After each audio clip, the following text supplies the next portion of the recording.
Exodus chapter 19. Israel at Mount Sinai, 2 months after the Israelites left Egypt. They came to the desert of Sinai. 2 Israel had moved from Rephidim and had come into the desert of Sinai.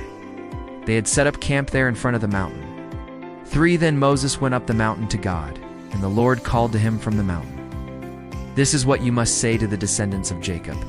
Tell the Israelites, for you have seen for yourselves what I did to Egypt, and how I carried you on eagle's wings and brought you to my mountain. 5 If you carefully obey me and are faithful to the terms of my promise, then out of all the nations you will be my own special possession, even though the whole world is mine. 6 You will be my kingdom of priests and my holy nation. These are the words you must speak to the Israelites.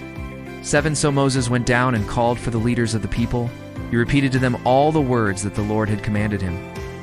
8 All the people answered together, "We will do everything the Lord has said." So Moses brought their answer back to the Lord. 9 The Lord said to Moses, "I am coming to you in a storm cloud, so that the people will hear me speaking with you and will always believe you." Moses told the Lord what the people had said. 10 So the Lord said to Moses, "Go to the people and tell them they have 2 days to get ready. They must set themselves apart as holy. Have them wash their clothes 11 and be ready by the day after tomorrow. On that day the Lord will come down on Mount Sinai as all the people watch. 12 Mark off a boundary around the mountain for the people, and tell them not to go up the mountain or even touch it. Those who touch the mountain must be put to death.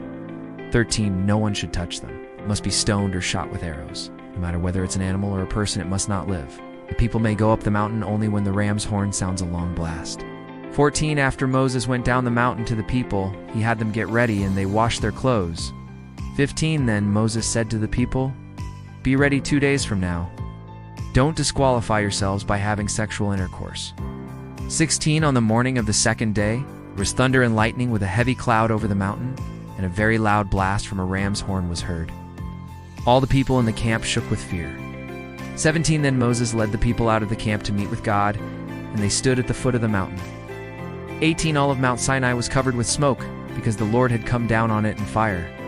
Smoke rose from the mountain like the smoke from a kill, and the whole mountain shook violently.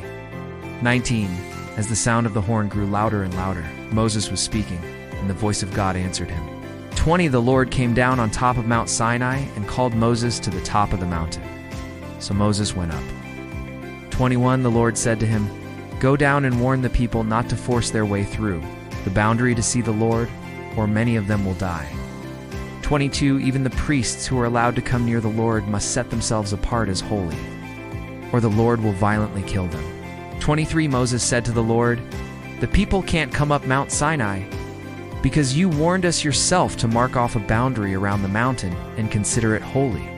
24 The Lord said to him, "Go down and bring Aaron back with you.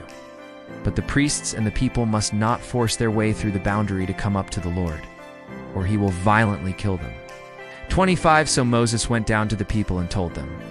Key teachings. God calls his people to holiness. The covenant required obedience and consecration.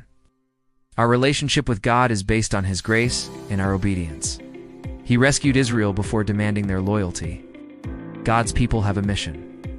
Being a kingdom of priests means representing God to the world. Preparation is essential before meeting God. Holiness involves spiritual and physical readiness. God sets boundaries for our protection.